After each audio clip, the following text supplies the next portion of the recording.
Hai, saya Fiza O dan saya DJ dari Ria 897 FM dan saya dah lakukan rancangan The O Show dah bertahun lamanya sekarang ini dan saya mungkin dikaitkanlah ya dengan DJ yang menegakkan hak asasi wanita. Saya berkongsi terlalu banyak rahsia dari lelaki, dari wanita, tentang perhubungan, tentang keluarga dan sebagainya.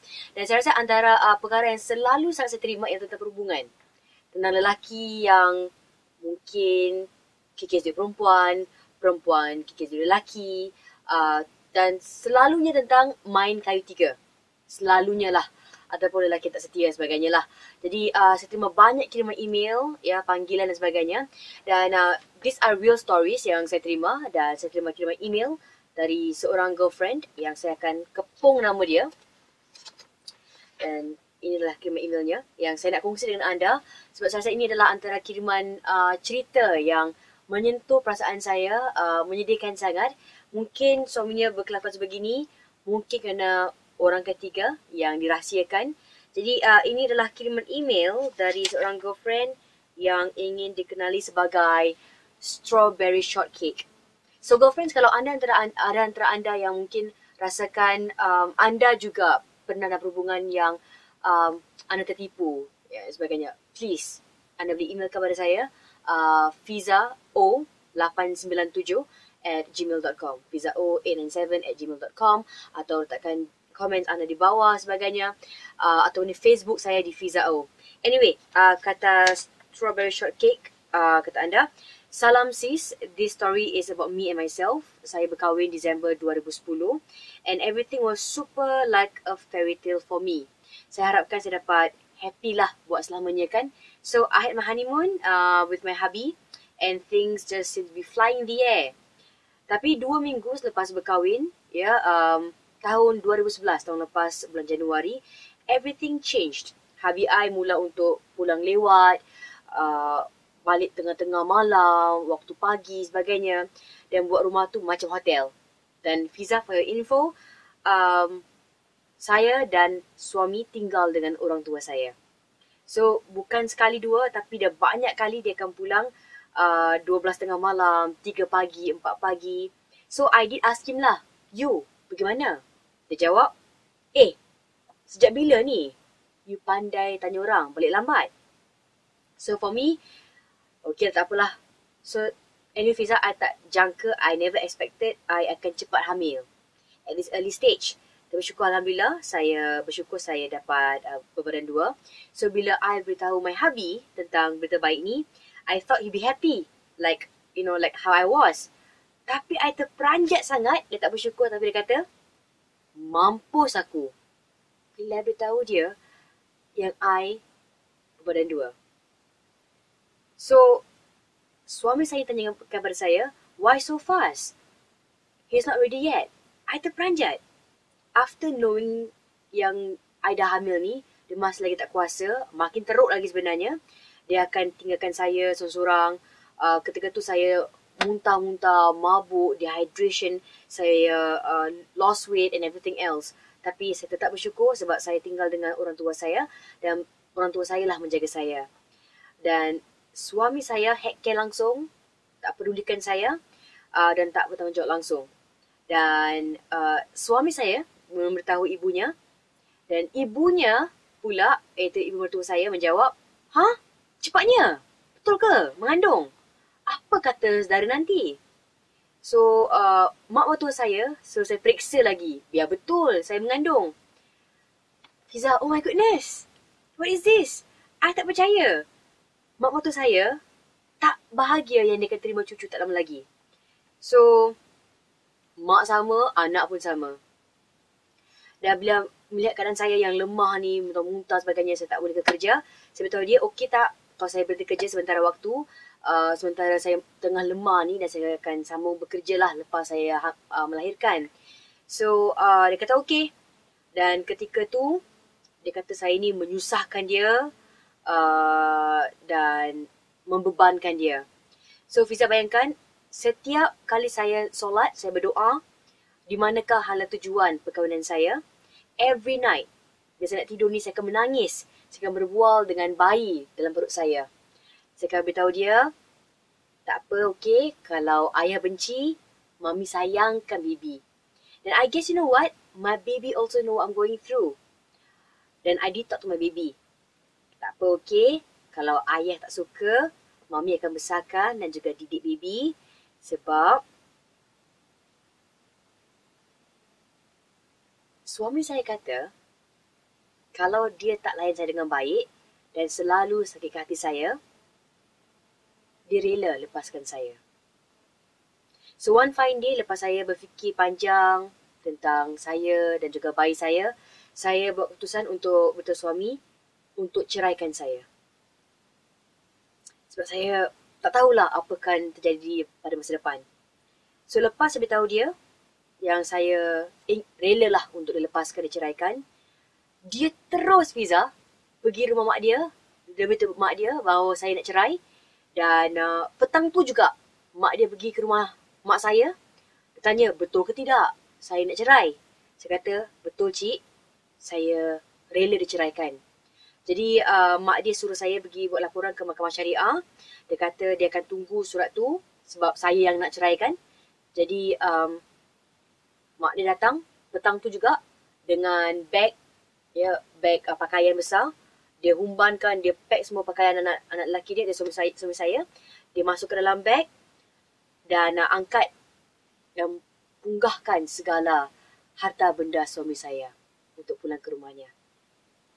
Saya sedih bila melihat suami saya ni dengan bahagianya pack barang-barang dia tanpa meninggalkan satu pun barang dalam rumah saya.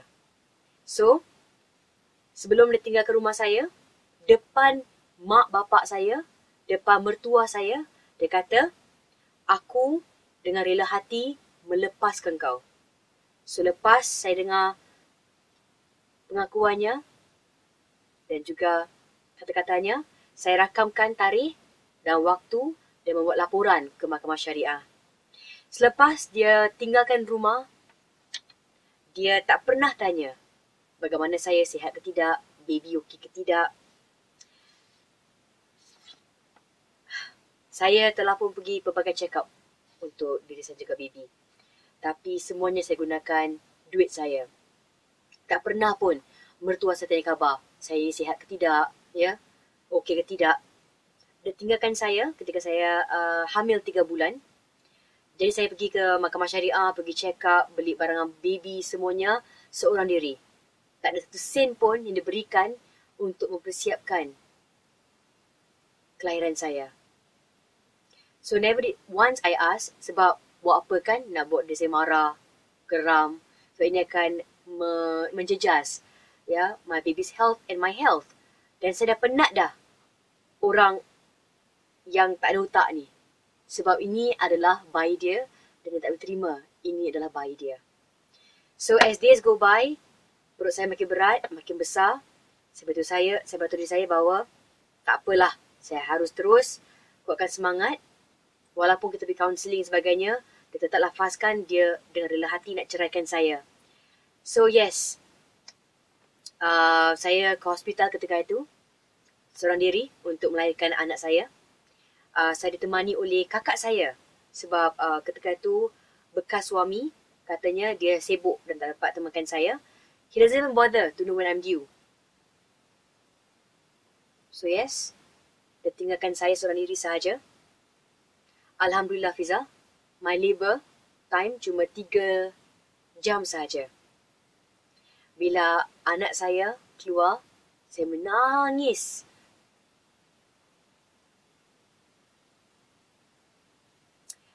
Bila saya tengok anak saya, comel sangat. Dan mata anak saya seolah-olah bengkak juga.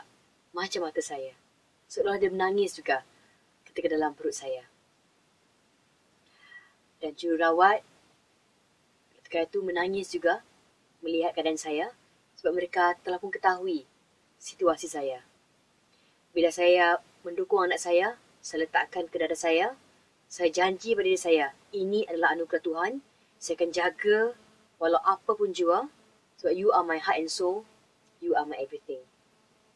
Lepas saya bersalin dan lepas saya telah pun keluar dari hospital, my sister bantu saya untuk hubungi bekas suami, untuk beritahu suami bahawa saya telah pun selamat melahirkan dan suruh dia untuk ke hospital ya untuk selesaikan dan kata orang tu buatlah ya selesaikan baby set.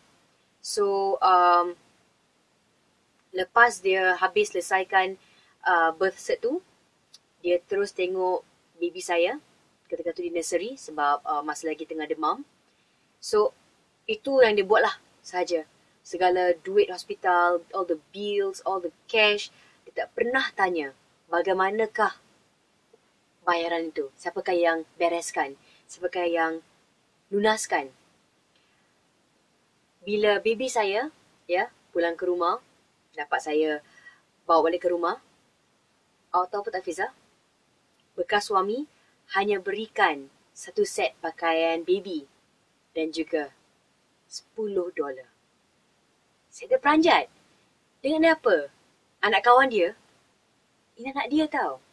Saya terperanjat, saya tak boleh lagi cakap pada anda Fiza. Bagaimanakah perasaan saya? Sedih sangat, terperanjat sangat lelaki macam gini.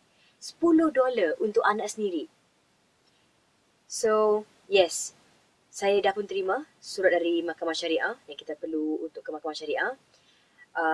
Dan when the day comes, dia lafazkan talak depan mahkamah dan telah pun disahkan bahawa kami telah pun sah bercerai. Dan sekarang ini, bayi saya berusia 5 bulan dan ayahnya hanya melihat wajahnya kurang dari 5 kali. Mertua saya pula, jangan cakap, sekali pun tidak. Sekarang Fiza, saya tak nak pandang belakang, pandang tahun 2011. Sebab bagi saya, kehidupan saya bermula tahun 2012. Untuk membesarkan anak lelaki saya, dan saya nak tua bersama dengan beliau. And he is the new man in my life. Itu dia kiriman email dari Strawberry Shortcake. Saya geram, nak nangis pun ada dengan kiriman email ini. Saya tak sangka ada lelaki macam gini pun yang wujud dalam dunia ni ya. Dan kalau anda juga marah dengan lelaki macam gini, anda boleh letakkan komen anda di bawah. Apakah komen anda tentang rahsia oleh Strawberry Shortcake? Lelaki macam gini, dia hamilkan isteri dia, dia tak nak jenguk, tak nak bayar segala bil hospital, bil doktor. Lepas tu bila anak dah dilahirkan, dia setakat berikan baju baby, duit $10. I'm so sorry boyfriend. Tapi $10 tu pun kalau naik taksi pun tak cukup. $10 tu pun awak pergi ambil telan sendiri. Kalau saya dia lah kan. Nak kasih $10 ke anak. Saya kalau dia, saya malulah. Saya takkan hidup macam gitu.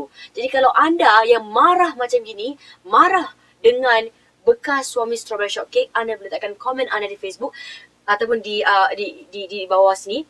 Dan apa yang saya tanyakan kepada anda lelaki, adakah anda sanggup untuk lakukan perkara ini pada isteri anda, pada seorang wanita? Sebab wanita ni yang melahirkan ni, mereka perlukan sokongan dan juga suami mereka di sisi mereka. That's the most emotional period of your life. Dan di situ suami tak ada, lepas tu datang kasih $10. Like what the? So please leave me your comments. Rate, comment, subscribe. Saya akan letakkan di description box my Facebook address, my Twitter account dan juga email account saya untuk anda hantarkan ya rahsia anda. Dan kalau anda juga ingin pendapat kawan-kawan yang lain, please go on to my Facebook ataupun email saya dan saya akan lakukan lebih banyak lagi vlog untuk dapatkan komen-komen dan juga nasihat-nasihat dari anda. So I'll see you guys again dalam vlog Fiza O yang seterusnya. I'll see you.